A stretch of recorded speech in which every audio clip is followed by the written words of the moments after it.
अगर आप अपने दैनिक जीवन में स्फूर्ति, उत्साह, प्रसन्नता, तेज, पराक्रम, स्मृति और बुद्धि चाहते हैं तो आपको ब्रह्मचर्य रहना होगा।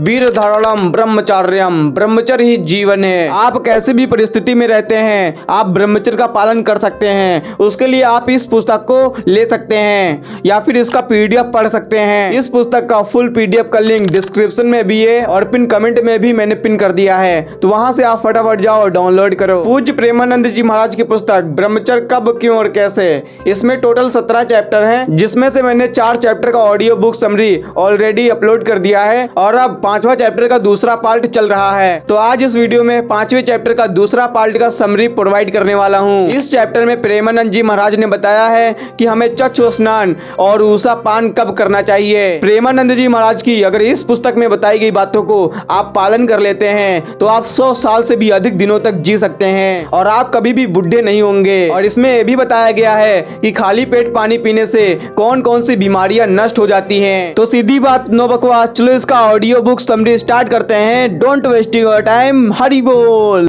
श्री हरिवंश सभी को द्वितीय खंड स्टार्ट हो चुका है। द्वितीय खंड में टोटल 9 पार्ट हैं। पहला पार्ट में प्रातः जागरण कंप्लीट हो चुका है और दूसरे पार्ट में प्रेमानंद जी महाराज ने बताया है चक्षु स्नान, ऊषा पान और शौच आदि के बारे में बताया है। तो चलो इसको स्टार्ट करते हैं, हरि बोल। दूसरा, चक्षु स्नान, ऊषा पान और शौच आदि। चक्षु स्नान, प्रातः उठकर ईश्वर चिंतन के बाद आंखों का स्नान करना चाहिए। शुद्ध और ताजा जल लेकर उसे पूरी तरह अपने मुख में भर लें ताकि उसमें और जल मिलाने की आवश्यकता न पड़े। इस जल को मुंह में रखते हुए शुद्ध जल से बार बार दोनों आंखों में छींटे मारे। ऐसा करने से जो भी मलिनता या गर्माहट रात में सोते समय आंखों में जमा हो गई हो वह पूरी तरह से दूर हो जाती है। इस प्रक्रिया से आंखों की इंद्रिय को भीतर और बाहर से ठंडक मिलती है। अनावश्यक मल और ऊष्मा खत्म हो जाती है जिससे दृष्टि तेज होती है। यह क्रिया रोजाना नियमित रूप से करनी चाहिए। आंखों की ज्योति बनाए रखने के लिए यह अत्यंत लाभकारी उपाय है। यदि इसे श्रद्धा पूर्वक प्रतिदिन किया जाए तो नेत्र रोगों से बचाव होता है और वृद्धावस्था तक आंखों की चमक बनी रहती है। ऊषा पान, प्रातः काल लगभग 4 बजे के बाद शौच से पूर्व जो जल पिया जाता है उसे ऊषा पान कहा जाता है। ऊषा पान करने से पहले मुख और नासिका को अच्छी तरह कुल्ला करना आवश्यक होता है। पहले अपनी अंगुली से दांतों को अच्छी तरह रगड़कर साफ करें और फिर 2-3 बार कुल्ला करें। इसके बाद नाक के दोनों छिद्रों को भी शुद्ध जल से अच्छी तरह धो लें। ऊषा पान 2 प्रकार से किया जाता है, पहला नासिका द्वार और दूसरा मुख के माध्यम से। दोनों प्रकार से इसका लाभ होता है। शुरुआत में पहले मुख से जल पीने की आदत बनानी चाहिए। धीरे धीरे किसी विशेषज्ञ की सलाह से नासिका के द्वार भी जल पीने का अभ्यास किया जा सकता है। यदि किसी को नासिका से जल पीने में असुविधा हो तो वह मुख से ही जल पीते रहें। जल पीने के बाद मूत्र त्याग, जिसको लघु शंका भी कहा जाता है, अवश्य करें। ध्यान रखें कि मल और मूत्र त्याग से पहले ही ऊषा पान करना अनिवार्य है। ऊषा पान के लिए जल हमेशा मीठा और शुद्ध होना चाहिए। गर्मी के मौसम में शाम को रखा हुआ बासी जल भी उपयोगी माना जाता है। बहुत ठंडा या बहुत गर्म पानी पीना हानिकारक होता है। जिन लोगों को कब्ज की समस्या रहती है वे शाम को तांबे के पात्र में जल रखकर प्रातः उसका सेवन करें। यह विधि भी लाभकारी होती है। ऊषा पान के लाभ, आयुर्वेद के शास्त्रों में ऊषा पान के अनेक लाभ विस्तार में वर्णित हैं। धनत्वरी संहिता में उल्लेख है, जो व्यक्ति सूर्य उदय से कुछ पहले 8 अंजल शुद्ध जल पीता है उसे रोग और बुढ़ापा नहीं छू पाते। वह सदैव स्वस्थ और युवा बना रहता है तथा उसकी आयु 100 वर्ष से भी अधिक होती है। भाव प्रकाश में लिखा है कि ऊषा पान से बवासीर, सूजन, संग्रहणी, ज्वर, पेट से संबंधित अन्य रोग, बुढ़ापा, कुष्ठ रोग, मोटापा, मूत्र रुकावट, रक्तपित्त, नेत्र, कान, नाक, सिर, कमर, गला आदि स्थानों की पीड़ा, वात, पित्त, कफ और फोड़े जैसे अनेक रोग दूर हो जाते हैं। विशेष रूप से चक्षु से संबंधित सभी रोगों में ऊषा पान अत्यंत लाभकारी होता है। इसलिए ब्रह्मचर्य पालन के लिए प्रत्येक स्वस्थ पुरुष और महिला को प्रतिदिन मुख या नासिका के माध्यम से ऊषा पान का अमृतमय जल ग्रहण कर अमूल स्वास्थ्य लाभ प्राप्त करना चाहिए। और अब अगला टॉपिक है शौच। शौच हमें कब करना चाहिए? जल पीने के बाद पहले हमें लघु शंका, मूत्र त्याग करें, उसके पश्चात मल त्याग करें। शौच के दौरान मुख और दांत बंद बंद रखना चाहिए और मोबाइल या अन्य किसी चीज पर बात नहीं करनी चाहिए। शौच के समय जोर लगाना या खांसकर हानिकारक होता है क्योंकि इससे वीर्य नष्ट हो सकता है। इसलिए जो मल स्वाभाविक रूप से निकलता है वही ठीक रहता है। मल या मूत्र रोकने के अनेक प्रकार की हानियां होती हैं। ब्रह्मचारी को मल मूत्र त्याग का विशेष ध्यान रखना चाहिए। सभी कार्यों को छोड़कर भी सही समय पर शौच जाना अत्यंत आवश्यक है। यदि कभी शौच करने की इच्छा ना भी हो तब भी शौच के लिए जाना चाहिए, भले ही उस समय मल विसर्जन ना हो। इससे मल का गर्माहट कम हो जाता है और शरीर को कोई हानि नहीं होती। किंतु जो लोग यह सोचकर बैठे रहते हैं कि शौच जाने की इच्छा जब होगी तब जाएंगे, उनका स्वभाव बिगड़ने लगता है। मल की गर्माहट से आंखों की चमक कम होने लगती है, बल और वीर्य भी कमजोर होने लगता है, भोजन में अरुचि होती है और सिर में पीड़ा शुरू हो जाती है। आयुर्वेद की सुश्रुत संहिता में कहा गया है, आयु का आधार है। प्रातः काल शौच करने से आंतों की गर्माहट, पेट की सूजन और भारीपन जैसी बीमारियां दूर होती हैं। आयुष मुसस प्रोक्तम मलादीनम विसर्जनम तदंत्र कुजनाद मनोदर गौरव वारणम। जो लोग प्रातः काल शौच नहीं करते और देर से मल मूत्र त्याग करते हैं, उनके पेट में मल भीतर ही सड़कर दुर्गंध युक्त और विषैले पदार्थ में बदल जाता है। गूदा में कैंची की काटने जैसा तेज दर्द होने लगता है। अपना वायु की गति उल्टी दिशा में चलने लगती है, जिससे मल की ऊपर की ओर चढ़कर जठर अग्नि, जिसको पेट की आग कहते हैं, में जाकर पचता है। इससे शरीर का रक्त दूषित हो जाता है, शौच खुलकर नहीं हो पाता और पेट में अनेक प्रकार की बीमारियां उत्पन्न होकर तीव्र पीड़ा होती है। इस प्रकार वायु से अनेक प्रकार के रोग उत्पन्न होते हैं। इसलिए कहा गया है, सर्वेशा में रोगानम नींदनम कुपित मला, अर्थात संसार में जितने भी रोग हैं उनकी उत्पत्ति मल के कुपित होने से होती है।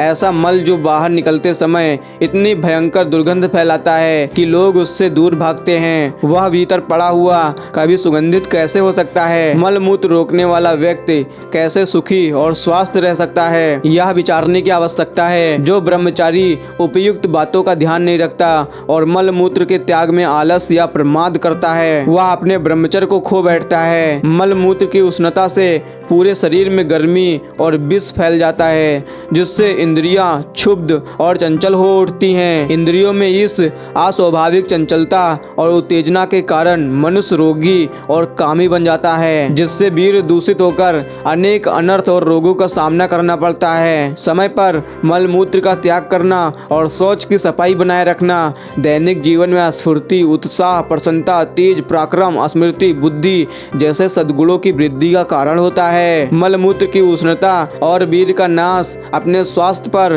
कुल्हाड़ा चलाने के समान है। शास्त्रों में भी इसका उल्लेख है। धातु क्षयात रक्ते मंदा संजायते अनला, अर्थात वीर्य नाश होने से रक्त और अन्य धातुएं कमजोर, दूषित और नष्ट हो जाती हैं। वीर्य जो बल का स्रोत है के बिना जठर अग्नि भी मंद होकर अपना कार्य करना बंद कर देती है। वीर्य और रक्त जैसी धातुओं के प्रवाह से शरीर के अंगों में आवश्यक उष्णता और शक्ति बनी रहती है।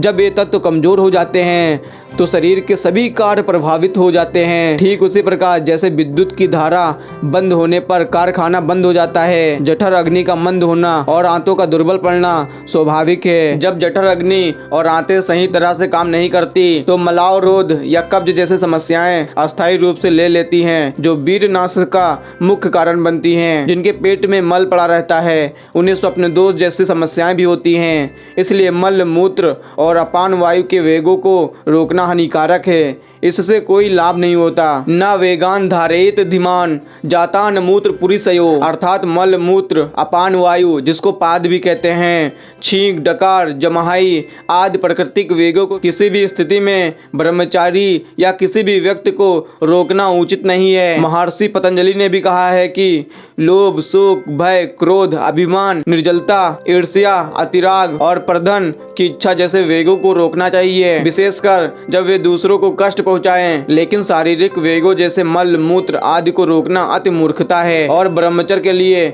बहुत हानिकारक होता है। इसलिए ब्रह्मचर्य और स्वास्थ्य की रक्षा के लिए प्रातः और संयम निर्धारित समय पर मल मूत्र का त्याग करना न केवल ब्रह्मचारियों के लिए बल्कि सभी के लिए अत्यंत आवश्यक है। यदि शौच ना भी हो तो भी दोनों समय शौच के लिए जाना चाहिए, लेकिन जब मल न निकले तो जबरदस्ती या बलपूर्वक निकालने का प्रयास नहीं करना चाहिए, क्योंकि यह उचित तरीका नहीं है। यदि कब्ज की समस्या लगातार बनी रहती है तो रात में इस बगोल या त्रिफला का सेवन करना लाभदायक होता है। शौच के पूर्व जल पीना चाहिए और पश्चिमोत्तान आसन, मयूर आसन जैसे हल्के व्यायाम और पेट की मालिश करनी चाहिए ताकि पेट अच्छी तरह सक्रिय हो जाए। फिर शौच के लिए जाना चाहिए। शौच के बाद गुदा द्वार को अच्छी तरह साफ जल से धोना अत्यंत आवश्यक है। चरक संहिता के अध्याय 5वें श्लोक 95 में बताया गया है कि पैर और मल मार्ग जैसे नाक, कान, गुदा, उपस्थेंद्रिया आदि अंगों को नियमित रूप से मल मुक्त और स्वच्छ रखने से वृद्धि, पवित्रता और आयु में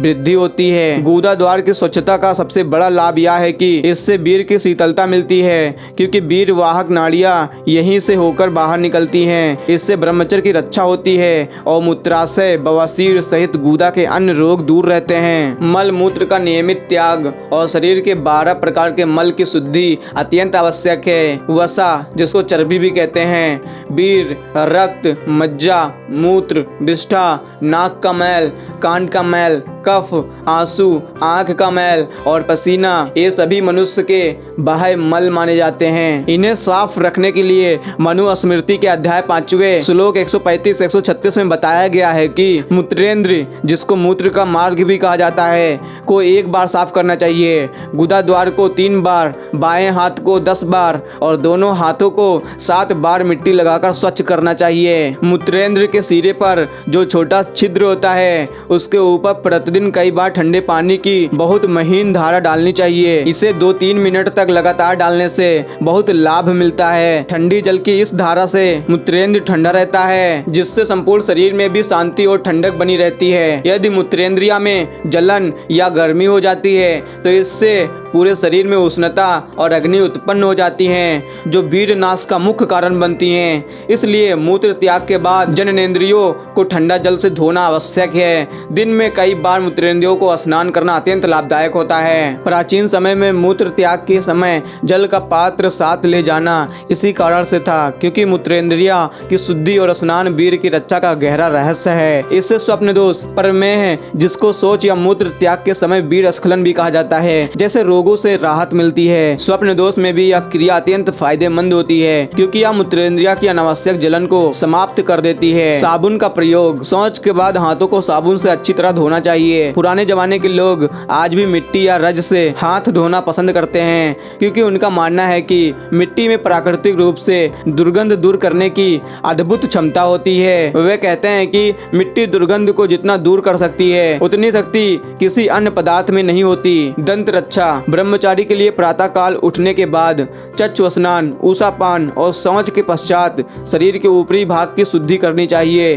रात्रि में सोने के बाद जब व्यक्ति जागता है तो मुंह के अंदर गंदगी जमा हो जाती है जिससे मुख और दांतों से दुर्गंध आने लगती है। इस दुर्गंध को दूर करना और दांतों की सफाई करना अत्यंत आवश्यक होता है। ऋषि मुनि प्रतिदिन दंत धावन जिसको दत्तौन भी कहते हैं का प्रयोग करते थे। चरक संहिता के अनुसार अपोथित अग्रम द्विकालो कसाय कटु तिक्तकम भक्ष एत दंत पवनम दंत महासान्या वध्यन, अर्थात यदि संभव हो तो दिन में 2 बार कसैल, कटु और तिक्त रस प्रधान वृक्ष की दत्तौन या किसी अच्छे दंत मंजन से ब्रश करके दांतों और मसूड़ों की सफाई करनी चाहिए जिससे वे स्वास्थ्य और अभिघात से मुक्त रहें। चूर्ण, तेजो, वल्य आदि दंत मंजन का भी नियमित उपयोग दांतों की सफाई और स्वास्थ्य के लिए लाभदायक होता है। प्रतिदिन दंत शोधन दत्तौन करने से जीभ, दांत और मुख के अंदर जमा हुआ मैल साफ हो जाता है जिससे दुर्गंध और करवाहट दूर हो जाती है। इससे दूषित कफ बाहर निकलता है, मुख की चिकनाई कम होती है और खाने में रुचि